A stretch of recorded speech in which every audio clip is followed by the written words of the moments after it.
most pertinent. I'll go through those as best I can at the end. I'll cover quite a lot today, and probably at quite a bit of speed. As I was explaining to Bethany a few minutes ago, there's so much to talk about Guatemala, trying to condense it into half an hour whilst also going deep enough to give you guys like a real in-depth understanding of what's about to happen in Guatemala, what we're doing, why we're there.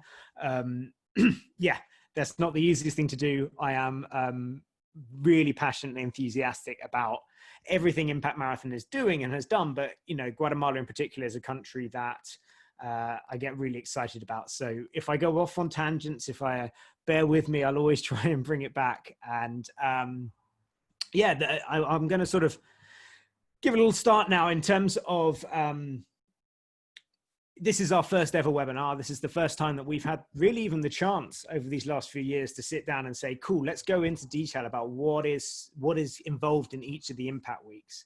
And we wanted to take this time to just go a bit deeper. We get a lot of the same questions coming through on the emails, and we figured that if we did this all in one go, we could really kind of give you guys a chance to ask the questions, learn from each other, start to meet people before we even sign up to the trip, and all of these types of things. So as I said, Bethany is co-hosting. She will be looking through all the questions that you guys put up, and so ask away, have a conversation there as well as we go through, and then at the end I'll swing back round and answer any as we go along. So the whole point of today is to give you a really quick overview of Guatemala, how we ended up going there, what's involved in the week, and of course, what's involved in this race course, because as you can see from the photo on the screen, it is a pretty special one. And when you look at the crater of that volcano and you see there's a ring of cloud over the top, you also then have the gas coming down, is the evidence that it is in fact an active volcano. And it's a spectacular place to run. So it's always kind of becomes early on the highlight of the week, but as we get out there and everything else about Guatemala comes into play, we tend to find that guys are less and less stressed about the race day and see it more like a victory lap than actually as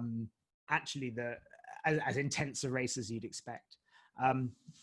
Just to give you a bit of background on Impact as a whole, we are 5 years old. And in those 5 years, we've gone from one race in Nepal to 5 races around the world: Kenya, Jordan, Malawi, Guatemala.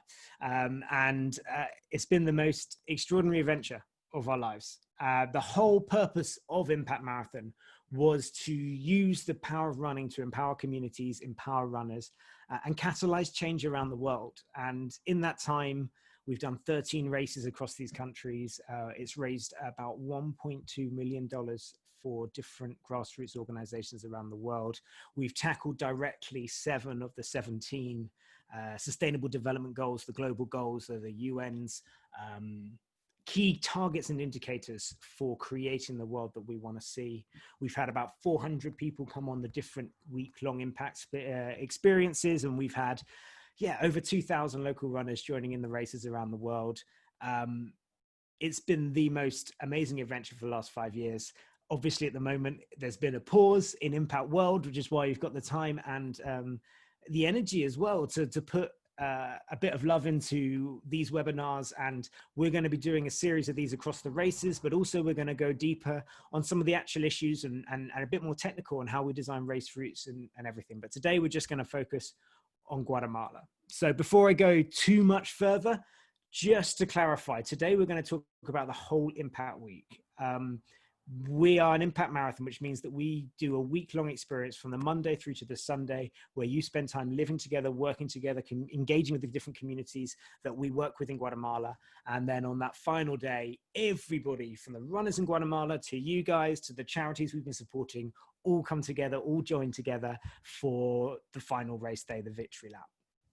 So we usually get asked one question, which is, how do you choose your countries? Why Guatemala? And the truth is, we're looking for 3 things when we come up with a new race. We're looking for a social story. Now, what I mean by social story is something that is our reason for being there. What is the impact that we can have? What is the challenge we're trying to solve? Who are the people we're trying to uplift? So we basically, that's the most important thing. A community where we can create social impact, where we can catalyze change. The other thing that we look for is a place for us all to live. We are traveling to somewhere extraordinary, and all of the impact races, you can see by the locations, are amazing places. So we don't forget the fact that you guys are traveling around the world. This is your holiday time. They're away from work, and we want to make sure that we're putting you in a place that is comfortable enough, but also spectacular.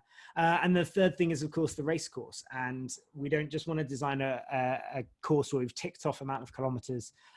As some of you, I see a few familiar faces will know that sometimes races run maybe a kilometer longer because we're trail running on various different locations. So the whole point is that we're trying to design courses that truly kind of take you on a journey of that nation. And so those are the three things we're looking for. Now, I have to say, when I first went to Guatemala, it was actually in 2015, a few months after I'd set up Impact Marathon Series. I can honestly say I didn't know a lot about the country when I went. I'd had a lucky meeting with two Guatemalans in London 10 days earlier. And I was like, okay, cool, let's go experience it, because they got what we were trying to achieve. They saw the vision that we were trying to create. And I thought, well, let's give it a go. And as I flew in, we flew over a volcanic crater lake. And from that moment on, I was pretty much gripped by the country, from the beauty of the country, to the people, to the impact that we could have. It was all really just a case of taking my time to work out those different elements and bring it all together. And over 2 months and 2 race recce's. So we go out there, and recce, I've been told, is not a common word around the world. It's used I was a cadet in the British Army, it's used as reconnaissance. So it's short for that. So recce is a scouting trip. So I went out and scouted and was looking for those 3 factors: the course, the location, and the social story. And it all kind of came together really on the final day of the second recce. And I was getting a bit stressed because I kept on finding like 90% of what we needed in each of those areas, but not that final thing. And then we nailed the social story on that final day. And suddenly the country came alive in a way that had never come alive before. And suddenly I thought, hold on, yeah, this is an impact marathon. This is something we can truly make a massive impact, but also there's a story to tell here that isn't being told. And that always gets me pretty excited. So we're going to go over the 3 kind of bases of this now in the webinar. Is we're going to go over the social reason, the social story, why Guatemala, what's the impact that we're going to have. We're going to go over the athletes village, and that's definitely one that's everyone gets pretty excited about for Guatemala. And we're going to go over the race route and the trail running route itself. So first up, we're just going to talk a bit about the impact. So when we talk about this social story, early on in my sort of green days of starting up Impact, I often went in with a plan for what I thought that social story would be, or could be, or should be. That's the worst one. It should be. It shouldn't be anything apart from what is led by the community. And when I got there, I was thinking in my head about climate change. And what I learned was that climate change was being talked about, but not in the language that I was expecting to hear. Climate change is being talked about in terms of a longer rainy season affecting crop yields, or the lack of diversity in the diet because of this. It was being talked about from a perspective of waste management in the communities. There were so many different areas that each community was talking about the effects of climate change, but not attributing it to climate change itself, or not openly talking about it as that. And so within there, you start to see, particularly in Guatemala, which is a very a country that has a lot of contrasts, from the sort of huge metropolis of the cities to the rural areas. You've got these huge cities, to the biodiversity up in the north, which is insane, and one of the most biodiverse countries on earth.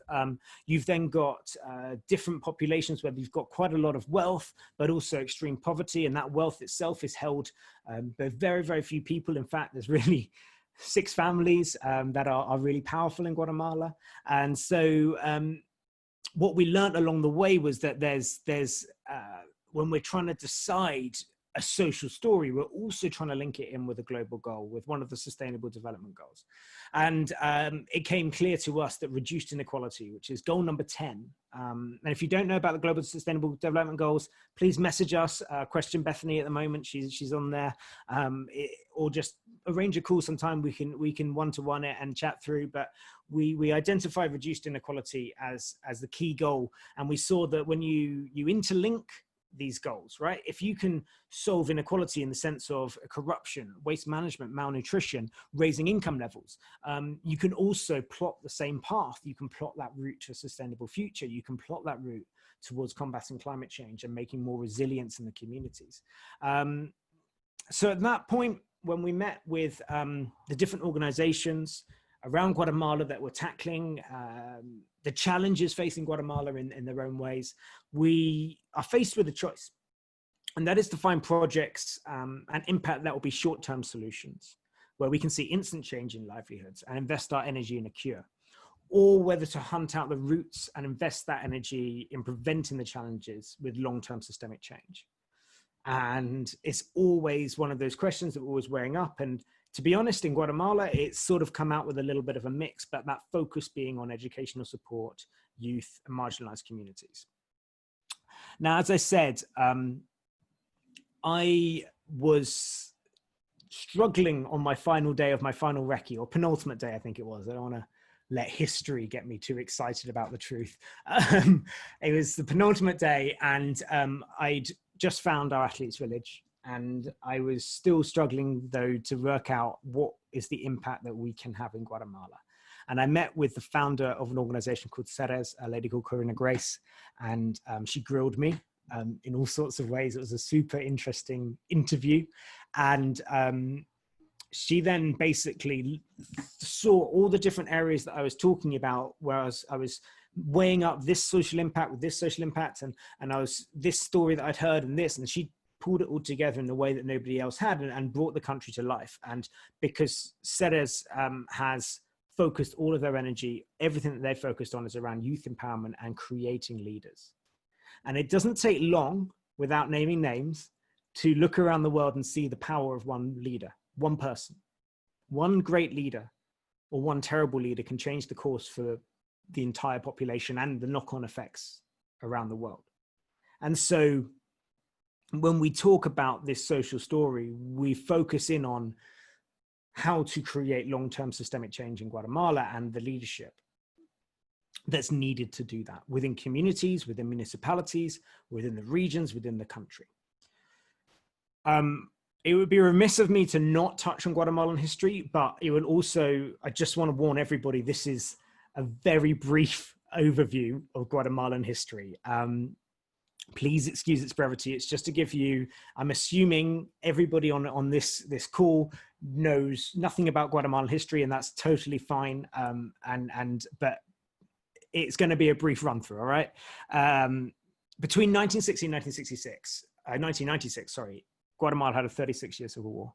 And since that time of huge disruption, particularly in the indigenous communities, and during that time, to be fair, there's also been significant pressure from Washington. And that pressure from Washington, I guess is best exemplified by a recent agreement where the United States and Guatemala, it allows the United States to send non-Guatemalan asylum seekers to Guatemala without allowing them to lodge their asylum claims in the United States.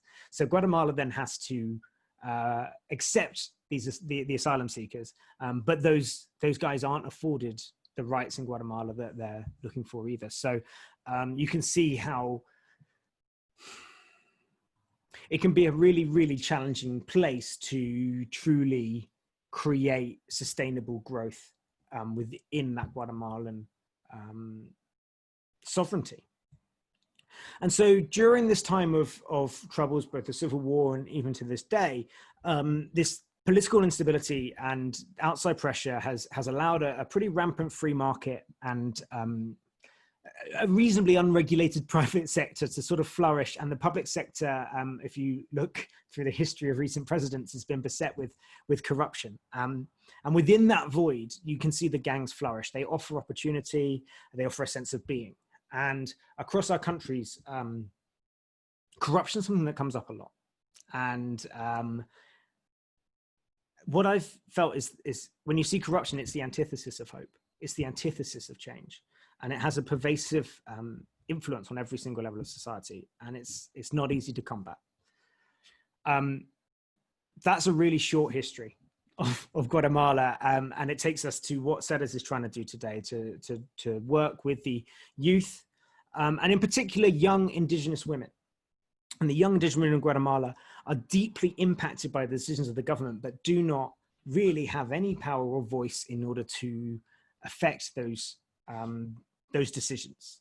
And when we find ways to empower those girls, and therefore, just to tie back in with what we said earlier about the interconnected and interrelated elements of the global goals, global goal, gender equality, I believe it's 5, if I remember correctly, off the top of my head, global goal number 5, gender equality, is something that plays a real part in this as well. If we empower the women, the indigenous women of Guatemala, to have a voice, then we can see huge change for them and across the country.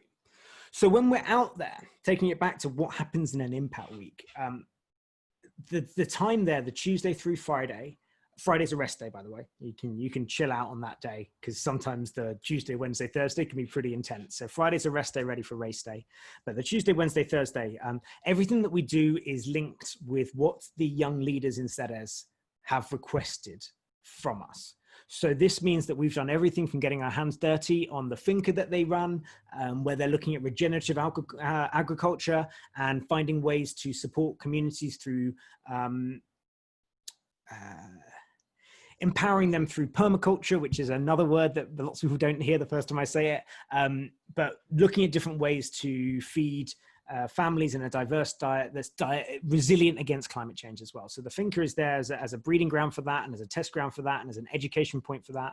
So it may well be that we go to the finca. By the way, finca is a farm, is sort of the word for farm, a small holding. And so there's a 26-acre finca that CEDES, the organization that we partner with, they run it and they support the families with it. So we could be there, or we could be, as we were this year, in Tecpan, which is a town just north of where we're staying, where the youth there, the CEDES youth ambassadors, the young leaders that are being trained up by the organization, where they are, this year they wanted to do the first ever International Women's Day March in Tecpan.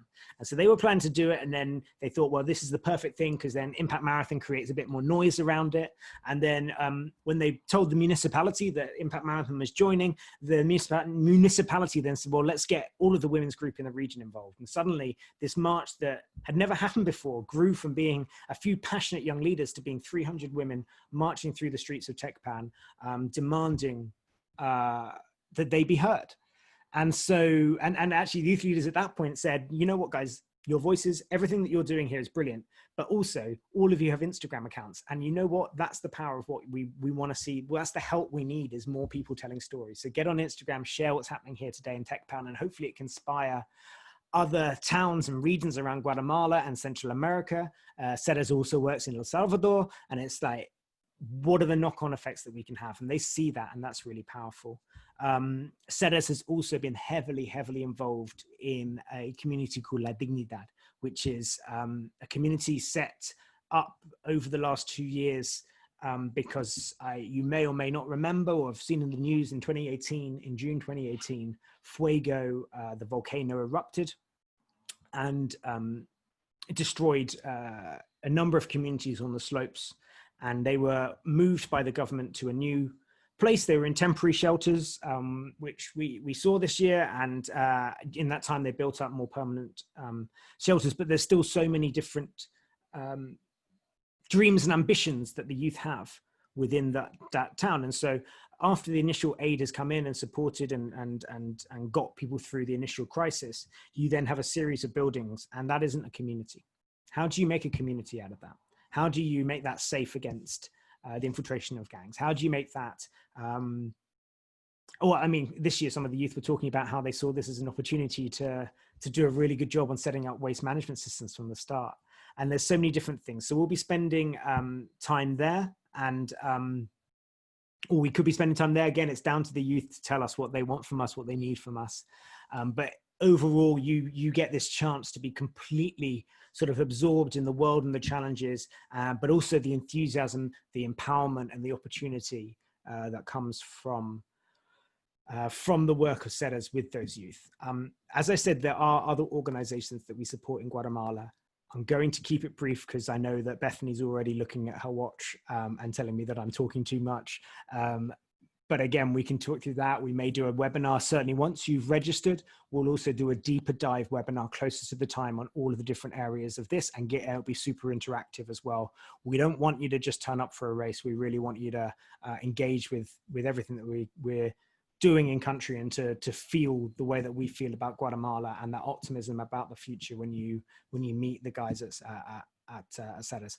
Quickly, so I can grab a drink, going to play you a short video that Ceres has recently put together, and just to give you an idea of the work that they're doing and their dreams from their own words rather than mine.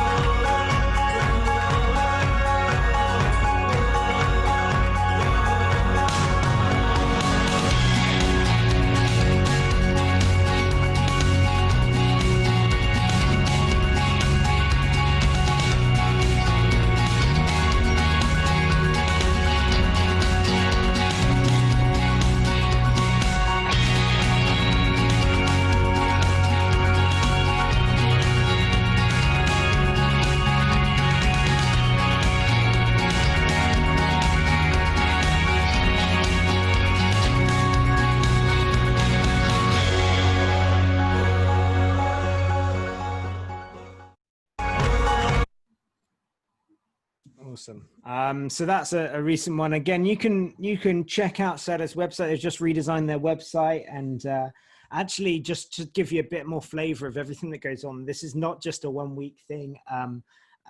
We helped out with the new website in terms of checking that it's the English, which they all speak really well, but just checking that it really worked well, and we got involved a little bit in terms of structuring that new website, and that's been a really fun part of this whole impact experience, is that throughout the year there's other things that we as the impact team can help with, but also if you feel passionate about the organizations at Impact Marathon, there's loads of different things that you can do throughout the year to support them, whether that's being a champion for them back at home and telling that story and the stories you've heard, or whether that's spell checking the website.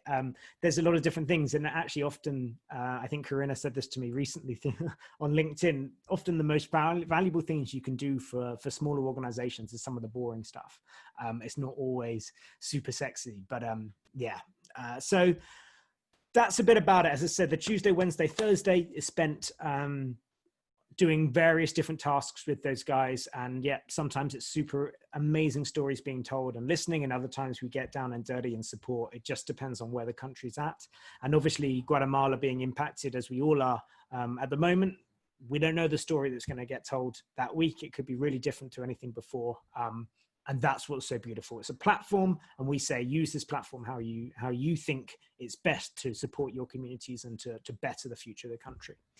So every Monday, Tuesday, Wednesday, Thursday, you depart and stay at the same place, and that place is the Athletes Village. I use the word athlete because it's pretty much, for all of us involved in Impact Marathon, one of the few times in our lives when we can pretend that we're an Athletes Village. It no longer has to be the Olympics. So what we do with the Athletes Village is always decided upon in terms of energy and the community. I think I said at the top, lots of people, and a few people on the webinar that I see now are coming back for their second or third race. Some are on their fourth or fifth, I believe. To use a bit of statistics for the first time today, 35% of people that have come on Impact Marathon have returned to whether it's the same country or a new country. And that's pretty cool. And so what that's meant is, quite often it's a case of, for us as a team, we're meeting our friends again in a new part of the world, and ticking off a new country, a new continent with them, and it's really special. So a lot of that's to do with how we pick the Athletes Village. We want it to be somewhere that's, okay, base level, you can sleep well, eat well, and you're clean enough. Okay, base level. On top of that, we want it to be somewhere that makes you wow, and in awe of nature, in awe of earth, in awe of the beauty of the world that surrounds us. So we want it to try and make it in nature, so you can connect and be as far away from that world back at home, whether you work on an office or a building site or whatever it is you do. We want to take you to a place that you can relax and feel safe, but also is magical. And I have to say Guatemala kind of hits that one better than most, because, you know, potentially in Nepal, you may not have so much warm water. But here, we tend to have good warm water. Not promising it, but it tends to happen. So we're in a place that's nestled above the town of Antigua. And it's got all of the basics, and it's got an avocado farm, which is, I would say, slightly above basics. In fact, it's got an avocado farm. It's normally a lodge and a yoga retreat all year round. And it definitely gets our highest reviews of all our races in terms of accommodation and food. The main kind of thing that it stands out for is what is our top level of package. So we sell different packages depending on accommodation, and that's Quetzal Camp. That's named after the national bird of Guatemala, the quetzal, which is a green and red bird with a 1.5 meter long plume. And I've heard it but never seen it, so I really want to see it one day. Anyway, sorry, I digressed. Back to this. Quetzal Camp is cabanas, cabins, and tree houses nestled around the athletes' village. It's our most expensive package, but it's sort of a once in a lifetime kind of place, in terms that you could be lying in your bed and you can see Fuego crater ahead of you, which is the volcano that's active that I mentioned earlier. Now, Fuego actually does spurt lava most days of the year, or really frequently. And majority of the time, it doesn't happen what happened in June 2018. Majority of the time, it is just releasing of pressure.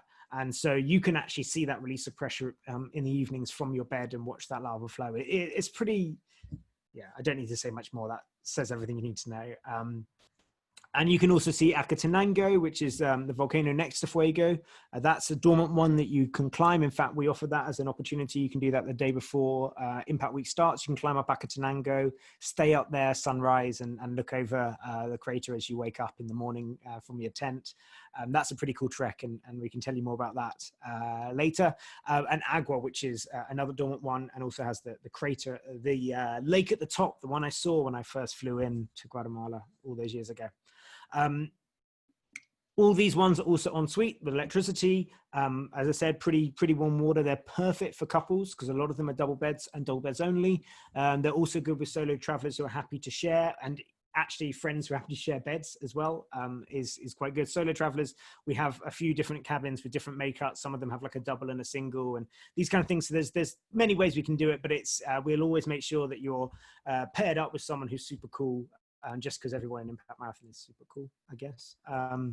If, however, you don't want to share, we do get this, people who want single supplement, I really recommend Summit Camp as the option. We actually only have 2 of these tents left at the moment. They're tents with a big double bed in it.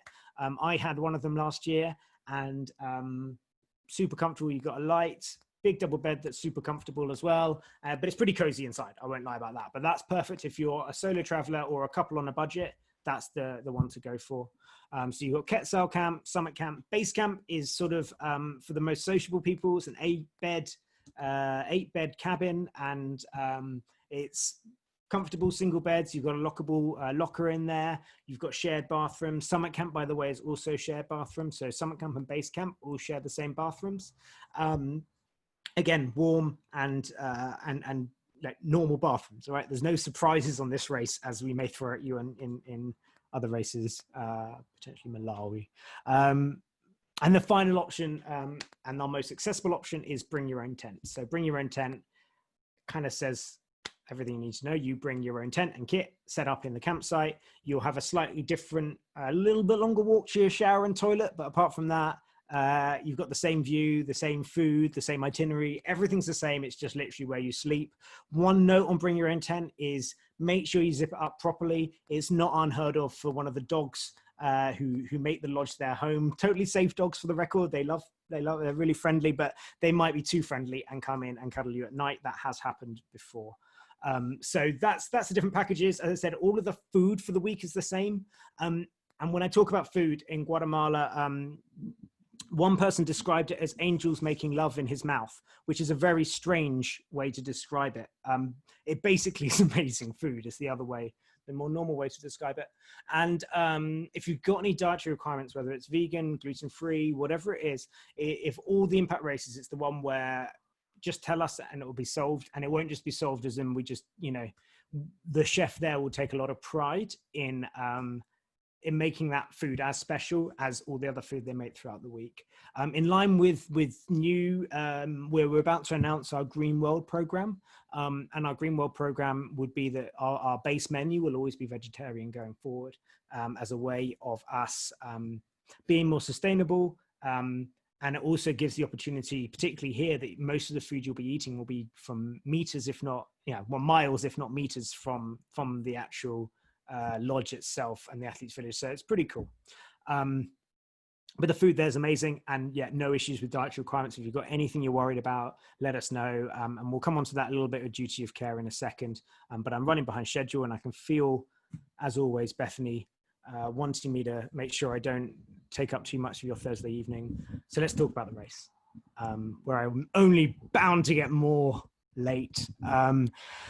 So when we select a course and we design a course, we're looking to create a route that tells the story of a nation, which is not a normal thing to do. Most race directors are looking to create a route that adds up to exactly the right kilometers. We're looking to tell a story. We're looking to take you on a journey. We're looking to make it the most special running day of your life.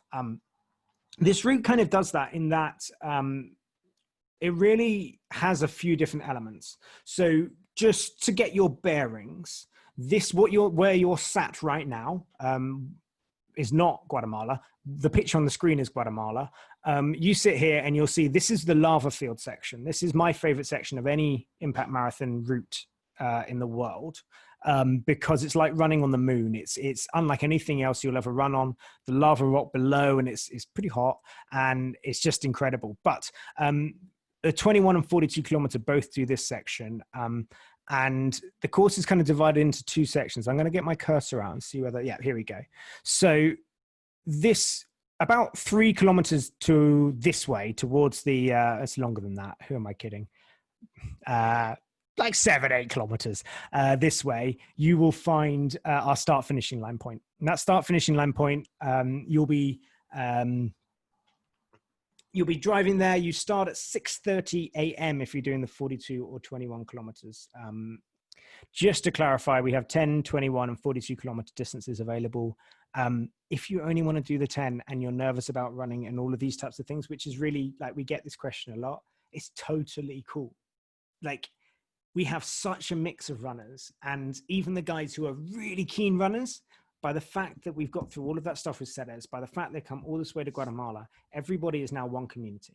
And this race is special because of that experience out on the course. We call it running together with others for others. And after 4 years of doing this race in Guatemala, that's exactly what the Guatemalan runners feel as well. And they come in, they say this race is different because the atmosphere and the energy, and it's the most beautiful course. And I'm deeply touched when they say that, because there's a lot of great races in Guatemala, and for us to have created one that really stands out is testament to the international guys that get involved. It's testament to the Guatemalan team that we have out there. It's testament to Ceres and the work that they do, and Caras Alegres, which is our other charity. Anyway, I've digressed again. Let's move it back. It's a technical and challenging course. It climbs just under 2,000 meters throughout the distance. It goes from a low of 1,100 meters of altitude to a high of 2,300 meters altitude, around about here, as you can see. So you start at 6:30 a.m., which means at 4 a.m. you'll have left our athletes village to drive across Guatemala. You then arrive with hopefully plenty of time before race starts. You then will start your course, and the beginning of the course is all finca. So you go through a number of different finca sections. It's mainly dusty ash below your feet.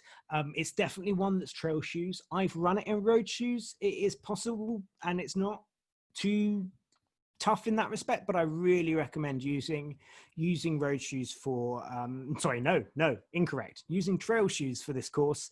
So you'll head down, it's all downhill. The first 10 kilometers is all downhill in a really nice gradient as well. So you can probably reach 10 kilometers thinking you're on all set for your fastest ever marathon time. You head down through the fincas, and then you come across the lava field. Lava field is a remarkable section. You'll head across it. At the end this year, Ceres had the water point, so you got to see all of those faces, remind yourself what you're running for. And then you turn around, and that hill you just came down, You head back up. We call it the wall. You can probably work out why we feel that way. This year, it became even harder because we had a super windy day and you were running up that hill or walking up that hill as most of you were into the wind. It was a pretty special day in terms of weather, and the weather does change a bit on race day. Just as a point, 25 degrees to 35 degrees is normal at this time of year in the course in Guatemala. So it can end up being pretty hot out there. That's why we start the race so early in the day. For the 21-kilometer guys, once you've gone across the lava field, back up the wall and through the fincas, you then are finished, you're done for the day, and you can relax. This year we had some amazing craft beers and some of the local barbecue joints and stuff come down for food. You are also able to then have a little walk up the volcano to cheer on the 42-kilometer guys. So that gives us a hint as to what happens next to the 42-kilometer guys. You will head from the start finishing line all the way up, back down. And then as you come back down, we'll give you some oranges, whatever, and you head back up again for a second loop. And it's 2 loops of the volcano to finish, which is brutal and amazing. All the time, you can hear the rumbling of the noise of the volcano. Sometimes there's lava flow. In fact, you can see this dusty section here and here. That is lava flow coming down from the volcano. Don't worry. It's a volcano that's used every day by guides. There'll be lots of people walking up the volcano who will be cheering you on and amazed by the fact that you're running up and down the volcano. And that is the 42-kilometer course. Over the lava field, back 21 kilometers, 42 kilometers, 2 more loops. The 10-kilometer one starts as well and goes down, the same place it starts and finishes, but only goes down to the edge of the lava field and then turns around and comes back up. That's the race day. I'm going to give you a 1-minute video just because it's really cool and always gives me tingles when I watch it. And then we'll move on quickly to finish off and get to the questions.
There we go. So it's a really, really remarkable race day. And yeah, I see there's been quite a few questions coming in as I've been talking there. So I will come back around to those in a second. I'm just going to finish off basic details, duty of care. Now, what I mean by this is that this is, for most people, one of the most dangerous things they'll ever do. And it's the biggest adventure of your life. And we honor that. And it's not a normal race. We know you by the end of that week. And to us as a team, it really matters that you go out there and obviously staying safe, but it really matters that you go out there and you feel looked after and that you can go out and enjoy it without any other worries. That's why we work with the XR medics. The XR medics, if they cover a lot of the major adventure races around the world, they are the best guys in the world at adventure medicine.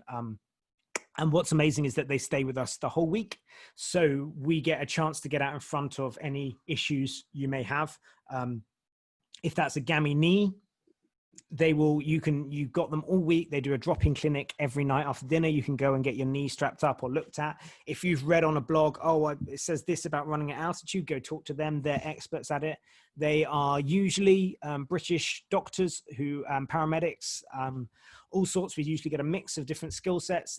They volunteer, they come out, they pay their own way because they believe in what you guys are doing and they want to go out there, use their skills to support what you're doing. They'll be all around the course. And because you spent a week with them, you'll know them all by name by the end of it. And so you can get to their base and you can cry and they will, I was going to say cry with you. I hope not. But if they cry with you, all for the good. But they will be a shoulder for you to cry on and they'll look after you and get you going. And they're also, if they think you're not okay, they'll stop you and they'll say, stop, sit down, we're going to take your time. And they're doing it because they really like want you to finish, because they've got to know you that week as well. And so the XL minutes around, we have vehicles around the course. We have pickup trucks all across that lava field section. The volcano section is slightly harder. We use what the national park guides normally use, which is horses. So there's horses up and down. So we have horses. Last year, actually, to say thank you to the park for their support, we bought them a stretcher as well. So there's now a light aluminium stretcher so they can use all year round for twisted ankles and those kind of things that happen on trekking routes. It is a slightly technical course, as I said at the beginning, but we're yet to have any major incidents, and touch wood, that continues. So we've got vehicle coverage around the course, we've got the XL medics around the course. They're with us all week. Throughout the week as well, I did mention earlier, Guatemala has, is a country where they are aware that there's sometimes potential dangers around the country. And so they offer up an amazing service where they give you police for free to come with you. And we just use that. It makes sense. So every morning we pick up these two guys, the tourist police. They're there purely as a extra bit of help to make sure that we're doing everything as safely as we need to. And so they come with us on all of the trips we do around, and are pretty awesome. And if it's a free resource, we always think it makes complete sense to do that, and it gives you guys a bit of peace of mind. And with the transport, we've used the same guys for all 3 years of the transport, 4 years of the transport. It's not to say there's not some adventures sometimes, as with any kind of travel around countries like Guatemala, Nepal, Malawi, but we risk assess all of these things. We as a team have been doing this for 5 years. We're the only organization in the world that is doing this in terms of social travel and event management. And what you'll find from that is that we do this full time every day of our lives. And so there's very little that can happen that would surprise us, but as and when it does, we're usually pretty much on top of it, and we can turn it into an adventure. So I don't want to undermine anything else that I've said today in terms of impact marathons, but we do have, these are extreme races that we're putting on, and we want you to know that we take extreme care in putting those together. I'm not going to stay long on this. This photo should tell you everything you need to know. This is Lake Atitlan. Don't go to Guatemala without going to it. We have a number of different bolt-on packages. Atitlan here, you've got Tikal in the north with the Mayan ruins. You've got the Acatenango volcano trek I told you about earlier, which we had, I think, 19 people go on this year before race day even started. So before we even arrived at the impact week, 19 guys had already climbed a volcano and seen it erupting through the night and come back down. And they were pretty jazzed up about that. It's pretty good. We come to the end. So at this point, I want to just go through the packages and the pricing and how to book. We take all of the bookings online. Quetzal Camp, top level, just so you're aware, if you sign up with someone, couple or friend you're happy to share a bed with, you both get £50 off at booking on the Quetzal Camp. So it's quite a good thing to do. It saves you a bit of money on that, but it's our most popular package. It usually sells out very quickly. This year we were fully booked on that one, and I was gutted because it means I don't get a treehouse to sleep in, but that's a price I'm willing to pay. Ensuite, really great setup. If you can do it because it's a once in a lifetime opportunity to sleep in a place like that. Summit Camp, as I said earlier, ideal for the single supplement guys or guys that want to have a bit of privacy.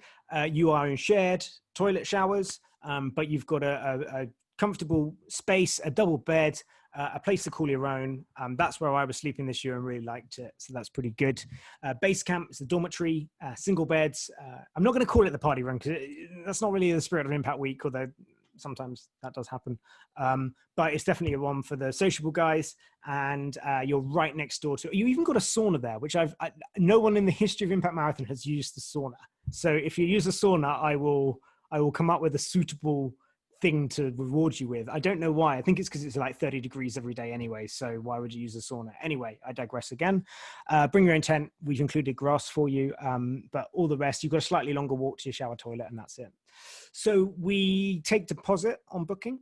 And so you pay your deposit. It's usually 10% of the total price. And then that's all done online. We take all major currencies. So I think we take 5 different currencies.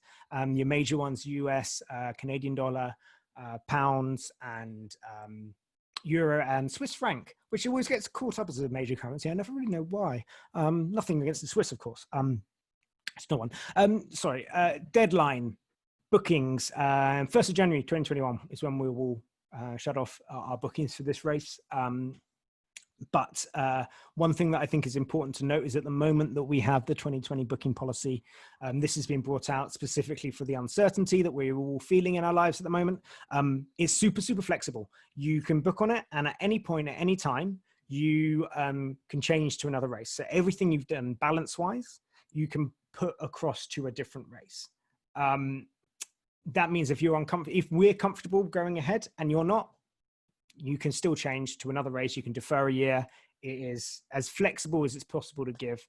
So you just, any balance you've paid, deposit and above, just gets moved to another race. Your current thing, your base, let's say you've booked base camp, that'll get honored at your new race. If you change to move it to a different race, that'll get honored. Also, your price will be honored.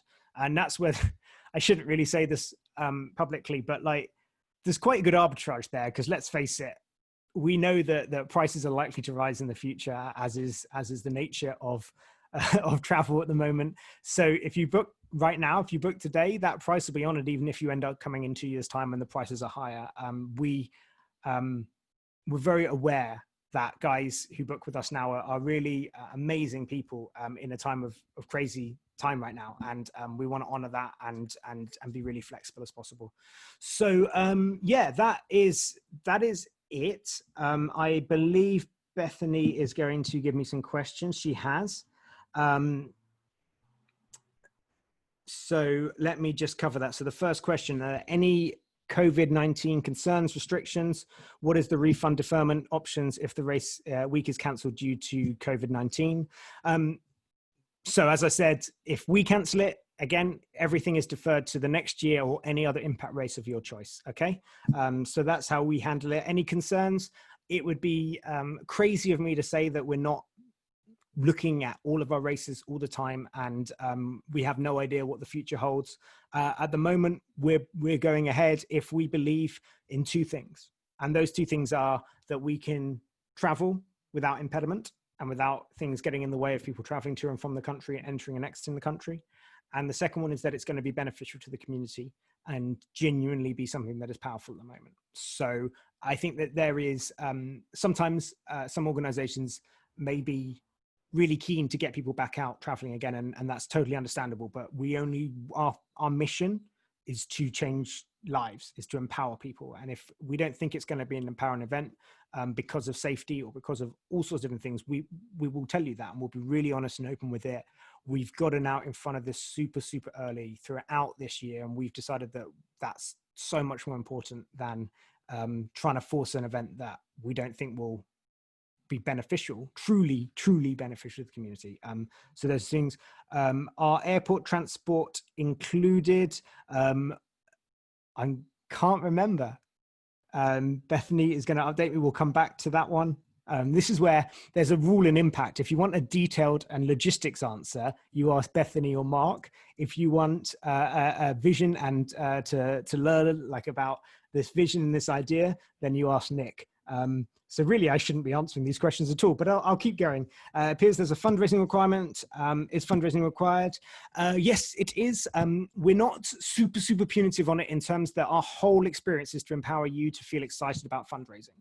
When you enter certain races that may happen in major cities around the world, and you can only get in via charity places, they shall remain nameless. You have for very justifiable reasons from the charity's perspective, a requirement to have hit that target before the race or whatnot.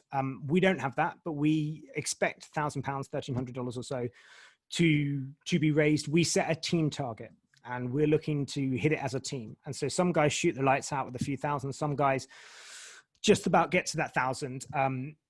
We often find that guys end up raising a lot more after the event, because once you've seen the power of the money, once you've seen where it's going, once you've got that integrity of what's said as an impactor about, then you get inspired to do more fundraising afterwards. So it is required, but we do not get your credit card details and charge you if you didn't. And I think the whole journey that people go on is that they find all those different ways of fundraising. We've got guys who've done amazing stuff offline, from beer nights to bingo to all of that. It doesn't necessarily, fundraising doesn't always have to be, I think people think it means setting up a Just Giving page and going out and asking family and friends, all these things. We actually look at a lot of different ways to be able to hit your fundraising target. And Bruce, 10 second. Can you accommodate dietary requirements? Yes. Specifically gluten-free? Yes. Is it safe to travel around Guatemala as a tourist if I wanted to explore more before, after week impact week? Yes. It is a country that is very open to tourists. We can either arrange that directly for you. We have packages that we sell from bolt-on perspective. We can also point you in the way of places and people that we recommend. So for instance, if you're going to travel from Antigua to Lake Atitlan of your own accord, we know organizations that have door-to-door shuttle buses that are a cheap way to do it. I've used Uber myself. I'm not sure whether I'm allowed to recommend it, but I do. So there's a lot of different ways to do it, but it is safe. But there's things you shouldn't do, and traveling on the public buses is something we wouldn't advise. But yeah, you will find it's an amazing place to travel, super friendly, super open. But as with any country, as with even our own home countries, there's certain precautions you want to take, and we can advise you on that. How much free time do you have in the week? We're still tweaking that. It changes every year a little bit.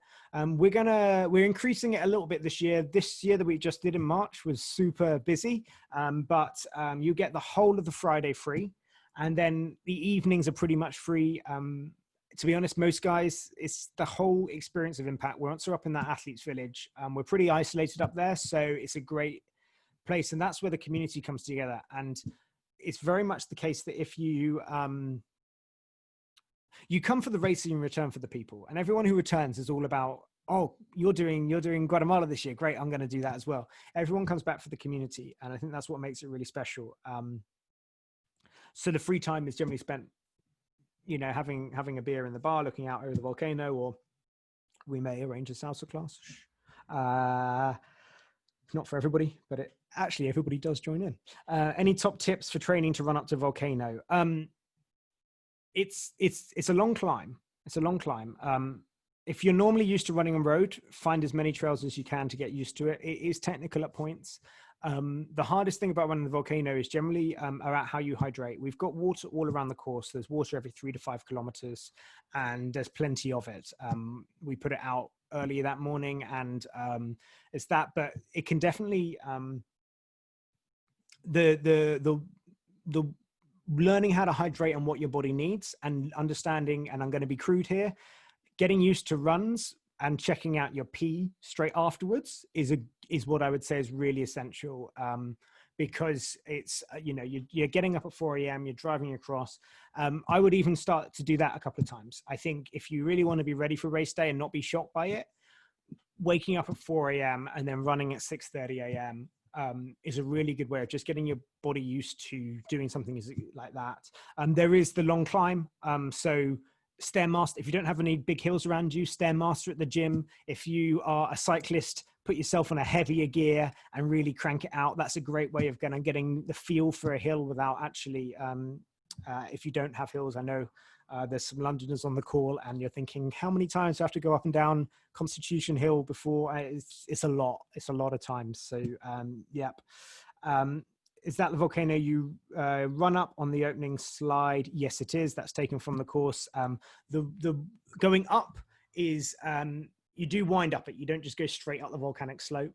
And you also run down it, which is super fun, like a bobsled track that comes down. It's a really amazing downhill, and it's sort of scree underfoot, so makes it kind of fun to kind of ski down a bit at times. It's technical. There's some rocky points.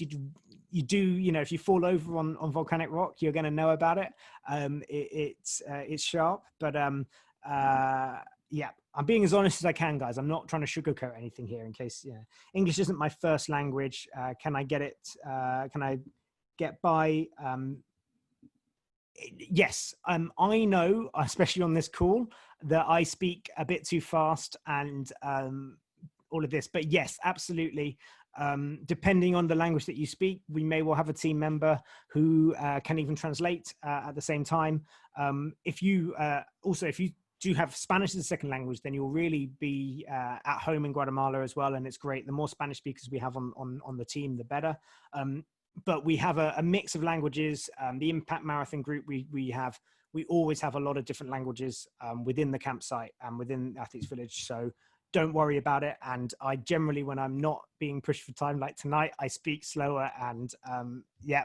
And what I've also done with guys who don't speak English natively is after I've given an update in the evening, or Bethany or whatever, I'll normally pop across and sit down and just check that that's all been understood. There's no misunderstandings at all.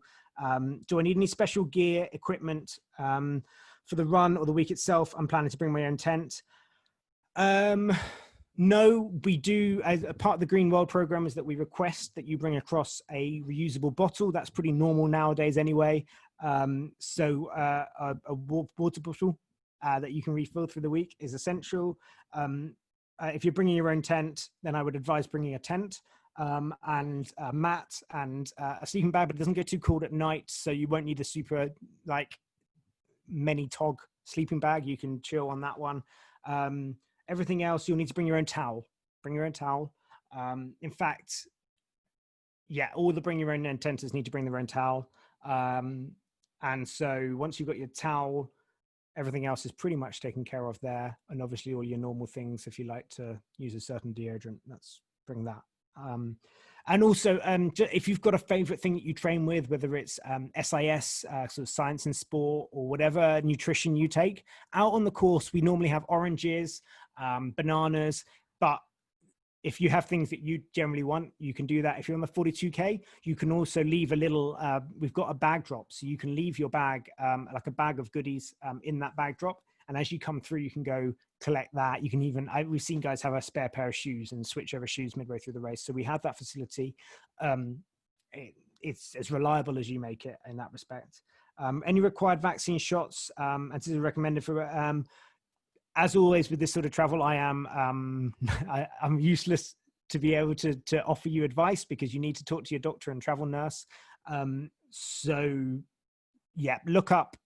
We will be sent, once you register, we'll send you out a pack, and we've got some good links in there to different advice websites, which will tell you all of the required things. I can't remember them all off the top of my head, and I don't want to give out bad advice over Tinterweb at this point, but you should all talk to your doctors before you go. Marathon, half marathon time limit. There's a few questions to this one, so I'll go quick. Time limit is so you'll start at 6:30, and we want we want everybody to have hit the second loop of the volcano, the 42K, the second loop of the volcano. We want you to have hit that by 1:30 p.m. and so you can take what you need. So we're trying to get everyone off the course by 3 is what our goal is. If you're on the 21K course, we have a sweeper and you'll be plenty within time, so I wouldn't worry about that. Aid stations on the course every 3 to 5 kilometers. Porta potties on the course, absolutely none whatsoever. I'll be honest. We have a start finish line. We have toilets on the volcano. There are some toilets, but on the south side, on the lava field section, you'll if you need to go, you'll find a tree or a rock. It is a proper, I think Sophie Power, the ultra runner Sophie Power, described it as an ultra marathon crammed into a 42-kilometer course. So plan for it as you would a trail ultra.